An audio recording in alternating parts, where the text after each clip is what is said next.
Helen here with Eyes on the Game, and I'm here at Las Vegas Sports Network in the tropical island area. Once again, being joined by the one and only Mr. Leonard Ellerbe. Great to see you here. Likewise, Helen. Always great to do interviews with you. Yeah, we decide to kind of change up the setting today. We have a table to kind of lean on, right, in case I ask a tough question or two to Leonard. But yeah, so you were telling me today you were kind of running, a few minutes late because Floyd. How's everything going? Oh, everything's great. He just got came in from out of town, and he was down in our boxing gym working with some of our younger fighters, and it's such a great thing to see, him being able to pass on all that knowledge that he's had over the years to our youngsters, and that's an invaluable experience for them. And I was just, telling some of them, it's like, wow, it's like, it's so impressive for me on the outside looking in to be able to see him sharing that knowledge with them, and it's working those little kinks out with them, giving them certain instructions. He has so much to give back to the sport, and especially working with our younger fighters. Yeah, and that he remains so humble about everything as well, and to give back. But has he gotten an itch to get back himself? No. Floyd is happily retired, and he's living his best life. So he hasn't trained or anything, just for fun, or? Well, he always keeps his body in shape. And actually, I was just talking to him. I was like, "Wow, you're in great shape." I mean, he looks like he's ready to fight. Yeah. He looks really good. He was there also because this fight this weekend, Barthélémy and Robert Easter fighting on Showtime and here in Las Vegas at the Cosmopolitan, April 27th. Can you kind of let the fans know a bit about that? Oh, it's such an exciting matchup. You got two former champs with something to prove. They'll be in an exciting matchup this Saturday night on Showtime. It's a terrific matchup. Both guys coming in with a little chip on their shoulders. In Robert Easter's case, he's coming off the tough loss to Mikey Garcia, where he came up short in the fight. But they're fighting for the vacant title, and he'll be looking to make a statement. And with this fight, he wants to be able to show the fans that he hasn't lost a step. He lost to a great fighter in Mikey Garcia, but he wants to regain the crown back. In Rance's case, he's coming off. He just recently fought in December, but he's coming off the tough loss to Relic. And with being a former two-time champ himself, he's coming in with a tremendous amount of confidence. And he wants to go out there and show the fans that, look, I'm the underdog in this fight. That don't mean nothing. I'm coming to win this title. And I know I got my hands full with Robert Easter, but I'm going to get the job done. So it's going to be a very exciting fight. Yes, very exciting and explosive fight indeed. Now, are tickets still on sale? Or tickets are still on sale. You can go to access.com. The fight was at the Cosmopolitan. Yeah. And again, it's going to be a terrific fight. Yes, and speaking of big fights, this past weekend, quite a few fights. One in the boxing world, you're smiling. I bet you know what I'm kind of referring to. Terence Crawford, Amir Khan. What did you make of that fight? Actually, I didn't see the fight. I didn't see it because I was in California because I was doing Danny Garcia's fight, so I didn't get a chance to see it. I heard he had a terrific performance, and he got the job done. Yeah, but what did you think of Amir kind of saying it was a low blow that caused him to, what many people say, quit? Yeah, again, I didn't watch it, so I can't speak on something that I don't know firsthand. That's kind of like what people were saying, but I can't really comment on it because I hadn't watched even the replays of it yet. But Amir, he's been a warrior in his career. He's come up short on a few occasions, but he has nothing to hold his head down about. He's been a terrific champ, and wish him the best, whatever is next in his career, whether he fights another fight or if he retires. I don't know what he's going to do, but wish him the best. But do you think it's a good thing when the corner kind of, communicates with the fighter and asks them, like, hey, do you want to continue? Oh, that's definitely a great thing. Yeah. He's working with one of the best trainers in the entire sport with Virgil Hunter, and Virgil has tons and tons of experience and, in big time fights. He's been working with obviously Andre Ward amongst a number of other excellent fighters over his career, and he's an exceptional trainer. And if Virgil made the decision to stop the fight, it was justified. I'd ride with that all day. Whatever his decision was, I would trust his decision. But like we were talking about, the exciting fight, Danny Garcia looked great in there. Can you kind of talk about his performance and his win? Danny put on a tremendous performance against a hard-nosed, tough young vet in Adrian Granados, who always comes to fight, always puts on great performances, and it was a tremendous performance by Danny. I think that the fight. Danny wanted to be able to come out and establish, look, guys, y'all talking about all this other stuff, but I ain't going nowhere. Danny feels as though he's the best welterweight that's out there. He came up short in two very questionable decisions. The first one obviously with Keith, and then with Sean, two great champions themselves. So he overcame that. And he learned something from both of those fights, and he brought it to the table in the Adrian Granados fight. He was able to do something that nobody had done, none of those guys had done, and obviously in stopping them. And that was definitely making a statement. Yeah, and also how he stopped him as well. Who would you like to see him fight next? It doesn't matter. It doesn't matter. There's a lot of things in the mix. He can fight a number of guys. I mean, he's in the welterweight mix. PBC has all those welterweights. We know, I don't have to name them. He's in the thick of things, and he can fight any of those guys, and may the best man win.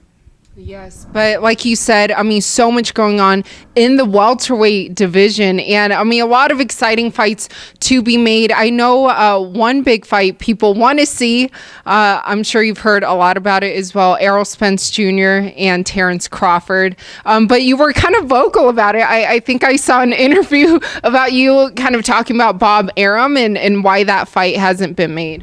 Well, I don't want to go back into that part of it, but Errol's a terrific fighter. I think the world of him. I've said that from day one. But also, too, I think that the fans and the media are overlooking some of the other guys, and you can't quite anoint somebody as the best, without, and Errol's looking to prove that he's the best, and he has the fights in front of him to prove that. And I'm excited to see who's going to come out on top, when in this welterweight clash of all these great fighters. Yeah, or what about Danny Garcia? Could he and Terence Crawford be a possibility? When now? Or sometime within the next year? I think that all those guys are in the mix to prove who the best welterweight that's out there. But I only can speak on the guys that I'm affiliated and associated with, and that's Manny Pacquiao, Errol Spence, Sean Porter, Keith Thurman, all of those guys. I'm affiliated with those guys. So I know firsthand that those guys are going to be fighting. I have no control over what Bob does with Terence. He's a terrific fighter, but I know that these guys are going to be fighting like right away. Oh, okay, but it wouldn't be like an Errol Spence and Terence Crawford. Errol Spence and Terence Crawford? Yeah. No, that fight's not happening right now. Okay, like what is that big roadblock? Because I feel that's what the fans really want to see. No, what fans? Boxing fans. No, boxing fans want to see the best that are out there, but again, the fans are anointing those two as the best welterweights out there. They have to go out there and prove that. Yeah. And how do they got to prove it? They got to fight the fights. But they're both great fighters. They're both great. They're both great fighters, and so is Danny Garcia. So is Keith Thurman. So is Sean Porter. So is Manny Pacquiao. There's no doubt about that. But who would you like to see Errol Spence fight next then?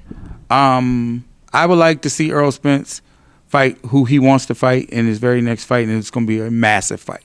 What if it is Terence? It won't be Terence Crawford. I can guarantee you that. Okay. I mean, but what would it take to make that fight happen? I can't really say. Both guys just got to continue to win. I understand the business side of it. In boxing, the media and the fans sometimes don't understand that part of it. I think it's disrespectful to all the guys that I just mentioned. Keith Thurman. Keith is a tremendous fighter. He's beat two of the guys I just mentioned. He beat Danny and he beat Sean. Yeah. In a tremendous fight. He had took a little time off and he fought Lopez in his last fight. But Keith Thurman thinks he's the best welterweight out there. True. Yeah. Sean Porter thinks the same thing. He's looking to fight in big fights and wants to prove that he's the best. And Danny feels the same way. But those are the guys that I can say that I know firsthand that those guys, those some excellent matchups, some excellent fights. But more importantly, the one thing that those guys have in common, they want to fight in unification fights. And these unification fights can happen immediately. And that's what their focus are. They all have one common goal. They want to fight in big fights on big platforms and make a lot of money. So it's safe to say that the Crawford-Spence thing can be put to rest right now. Yeah, it definitely can be put to rest. I mean, I think that, if you're looking to, it's a great fight on paper, and I think it's a terrific matchup. I think that both are exceptional fighters. If they fight, I would pick Errol Spence to win the fight. Mm-hmm. That's just my opinion. But Errol Spence is getting ready to fight in a big fight very soon. Oh, so he already has something lined up right now. Most definitely. Okay. Oh, yeah, Errol Spence is – all these guys are fighting. Yeah. They're fighting. Just in the same promotions.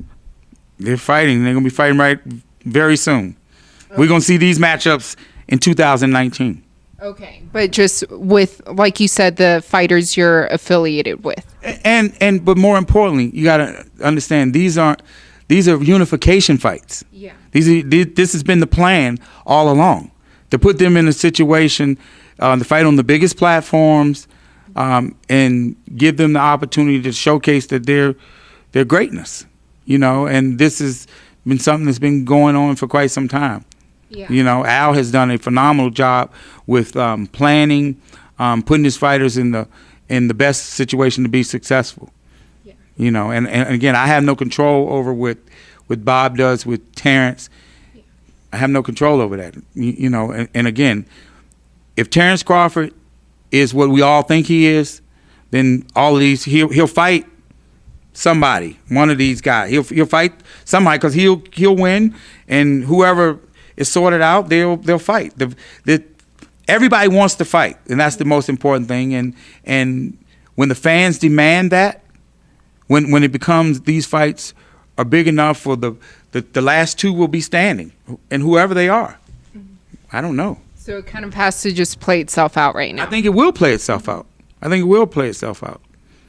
Yeah, but another fight that happened previously, Mayweather-McGregor. The reason I bring that up is because Dana White did make a comment on CNN the other day about wanting to get more into boxing and kind of having more announcements soon after the summer. What do you make of that? Oh, Dana, that's my guy. You know what I'm saying? We have a great relationship, and he wants to have a hand in the boxing business, and he'll do exceptionally well. Yeah, he will do well in anything he does because he's a great business mind, and he has a feel for a great feel for combat sports. He's been a big boxing fan for a number of years. He understands boxing, and when he decides to come into the sport, it's going to work. I mean, I'm confident of that. Now, has he reached out to you for any advice? No, we have. No, he hasn't. We have had conversations about a number of things, and we hadn't talked about anything in particular, and this is kind of like in passing, but if he wants to do something and come into the sport, he knows we're just a phone call away. He knows when it's time. Dana know who to call. Yeah. He know who to call. And do you foresee yourself, you guys and Dana, with his boxing promotion, kind of, teaming up or doing something Well, together? I don't think it's a matter about teaming up, but anytime if fights need to be made and the deals to be made, it's never a problem. If it makes business sense and the fans want something, yeah, of course we have no problem with working with one another. We all work together just in the May Mac fight. Yeah, like you said, all business history. Yes, will there be a May Mac number 2? No. Floyd is retired. Conor, I have the utmost respect for him. There's been no indication he wanted any work, any more of that kind of work. But again, I can't speak on what Conor McGregor thinks, but Floyd is retired. I haven't had no conversations about Conor McGregor. He's doing his thing. I'm very happy for him.